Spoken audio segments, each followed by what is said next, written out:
Well, the idea with the Atlas Underground was to create a sonic conspiracy. And for that, I was going to need co-conspirators. And some old friends like Marcus and Wu-Tang, some new friends like Vic Mensa and K-Flay and Bass Nectar.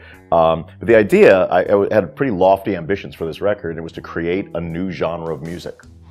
We're combining like the analog Marshall stack, Morellian riffage and crazy noises with hard EDM beats, and to make a synthesis or an alloy of those two musical cultures, and then put together a variety of artists to tell social justice ghost stories in the songs. So my job in this record was as guitar player and as songwriter, but mostly as curator of this event that's the Atlas Underground.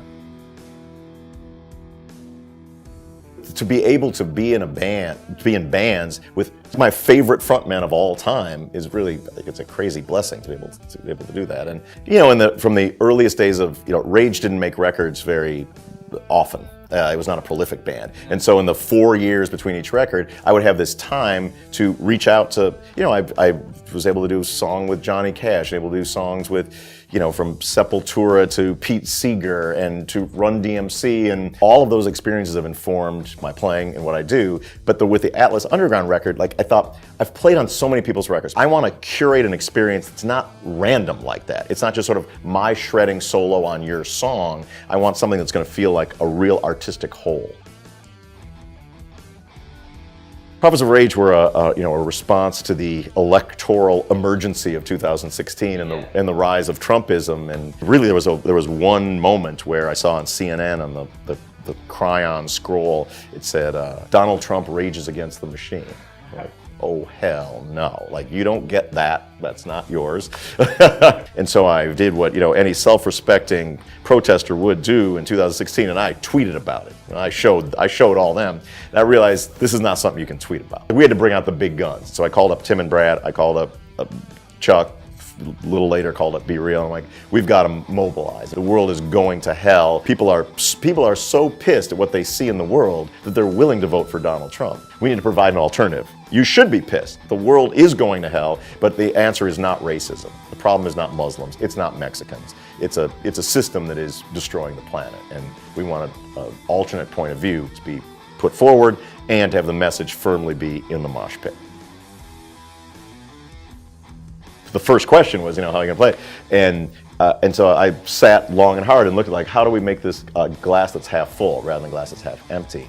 And so I thought, you can't just, we're not going to hire a singer and a rapper to mimic the voices of these.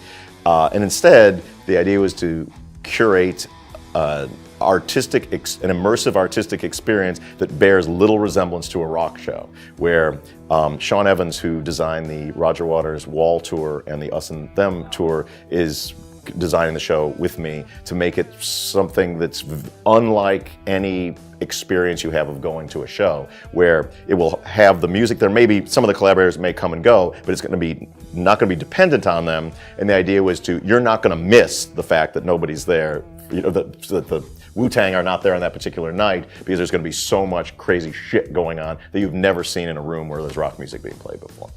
How did Prophets of Rage come about? I think part of it is that you have to challenge yourself and remain present, and it can't be some nostalgia show or whatever. So whether it's with Prophets of Rage, where we have a chip on our shoulder every night to go out there to play the best, if you've seen Rage or Public Enemy or Audioslave, I'm sure you had a great experience. We want this one to top it. Or doing this Atlas Underground record, where I wanted to make a record that I've made of my own, maybe 15, 16 records, to make a record that outflanks the records that I've made before, and that stands completely on its own merits in carving a new genre of music that's also going to be as super rocking as the other stuff I've done. With very different scenarios on each song. For example, with Knife Party, I would send them a variety of riffs and noises and say, put it through the Knife Party scrambler. They would send me something back which then I could play on, and sort of going back and forth like that. With Bass Nectar, he came to my studio and I just jammed a lot until he heard sort of one riff that was kind of a mistake and said, let's start with that as a loop. With Marcus Mumford, it was, two dads Skyping in our jammies, with acoustic guitars across the ocean.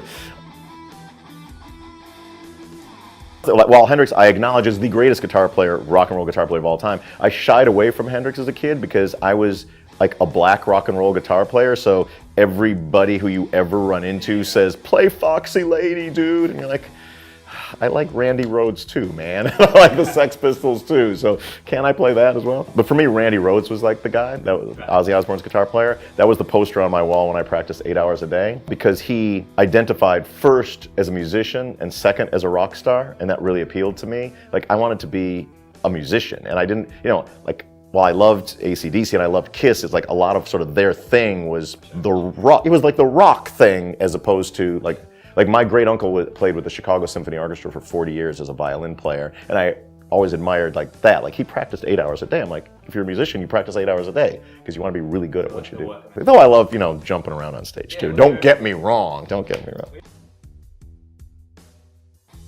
Well, when I was practicing my 8 hours a day with my Randy Rhoads poster on the wall, all guitar players, when you start playing guitar, you want to sound like your guitar heroes, because that's what you want to do.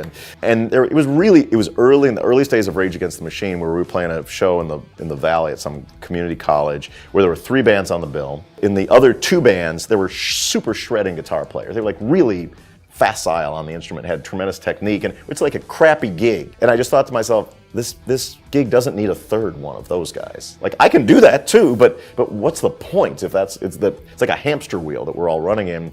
And that's when I really started practicing and concentrating on the eccentricities in my playing. The mistakes and the toggle switch and looking at the guitar like it's just a piece of wood with some wires and some electronics. You don't need to play it like Chuck Berry did, or like Keith Richards did, or like Randy Rhoads did.